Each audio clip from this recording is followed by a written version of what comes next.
जयपुर नाम का एक बहुत ही प्यारा गांव था। उसी गांव में रमेश नाम का एक लड़का रहता था। अरे काका, कहाँ जा रहे हो? बेटा यहीं खेत पर जा रहा हूँ। तुम कहाँ से आ रहे हो?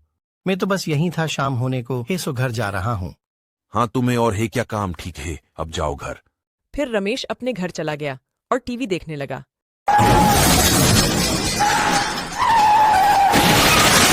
अब खाना खा लो, बहुत देख ली टीवी। जब टीवी देखते रहता है और टीवी में सिर्फ कार देखता है बस। माँ, तुमने टीवी बंद क्यों की? कारों की इतनी अच्छी रेस हो रही थी। बेटा तुम सिर्फ कारें क्यों देखते हो और कुछ भी देख लिया करो। माँ, आपको तो पता है मुझे कार बहुत पसंद है। देखना, तुम एक दिन अपनी भी बहुत अच्छी कार होगी। हाँ, मोटरसाइकिल तो है नहीं अपने पास और तू कार लेने की सोच रहा है। चल अब जल्दी से खाना खा ले। फिर रमेश खाना खाकर सो गया।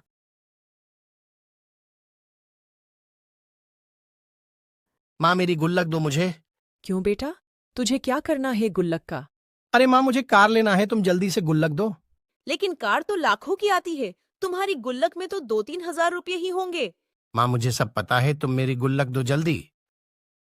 फिर रमेश गुल्लक के पैसे लेकर एक बकरी वाले के पास चला गया। चंपक, मुझे बकरी चाहिए। हाँ रमेश भाई, ले लो। कितनी बकरियां चाहिए? मेरे पास तो 2500 रुपये हैं। तुम बताओ कितनी बकरियां आएंगी? रमेश, इतने में तो 2 बकरियां ही आएंगी। अरे नहीं यार, चंपक, 3 बकरियां तो 2-2.5 हजार रुपए में आ जाती हैं, मुझे सब पता है। नहीं नहीं रमेश, तुम्हें अगर 2 बकरियां लेना हो तो लो, वरना कहीं और से ले लो। नहीं चंपक, मुझे कहीं और से नहीं लेना है। तुम अपने घर जैसे हो, तुम ही से लेंगे, कहीं और से क्यों लेंगे? तुम एक काम करो, 2 बकरी बड़ी बड़ी दे दो और एक छोटी दे दो।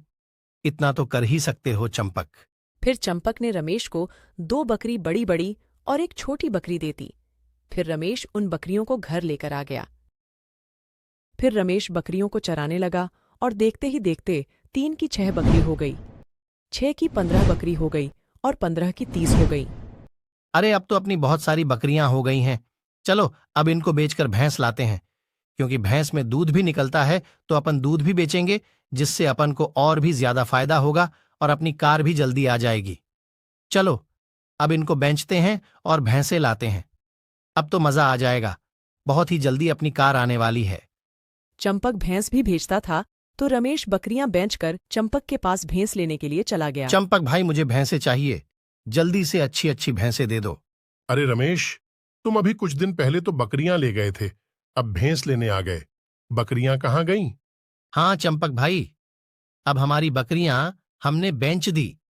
अब मुझे भैंस चाहिए, क्योंकि भैंस में दूध भी निकलता है, तो अपन दूध भी बेचेंगे और बहुत सारे पैसे कमाएंगे। और जब अपने पास बहुत सारी भैंसें हो जाएगी तो उन्हें बेचकर मैं कार लूंगा। अच्छा ठीक है, कितने पैसे हैं तुम्हारे पास? अभी तो 42,000 रुपये हैं मेरे पास। अच्छा, तो इतने में तो सिर्फ 2 भैंसे ही आएंगी। ठीक है चंपक, 2 भैंसें दे दो मुझे। फिर चंपक ने रमेश को 42,000 रुपये में 2 भैंसें दे दी और रमेश उनको लेकर चला गया। फिर रमेश उन 2 भैंसों को भी चराने लगा और देखते ही देखते 2 की 4 भैंसें हो गई और 4 की 10 भैंसें हो गई और 10 की 20 हो गई। फिर रमेश ने उन भैंसों को बेचकर एक कार ले ली और कार लेकर घर जाने लगा। बचाओ! रमेश उठो, रमेश सुबह हो गई। उठो रमेश, सुबह हो गई। रमेश, इतनी देर तक क्यों सो रहे हो? क्या हो गया कुछ तुम्हें? नहीं माँ, शायद मैं सपना देख रहा था और सपने में मैंने कार भी ले ली थी और कार से मैं एक खाई में भी गिर गया था। बस तुझे तू सपने में भी कार दिखती है। अब जल्दी से उठ जाओ। दोस्तों, ये थी रमेश की कहानी, जिसको कार बहुत पसंद है। कहानी अच्छी लगी हो तो वीडियो को लाइक जरूर करें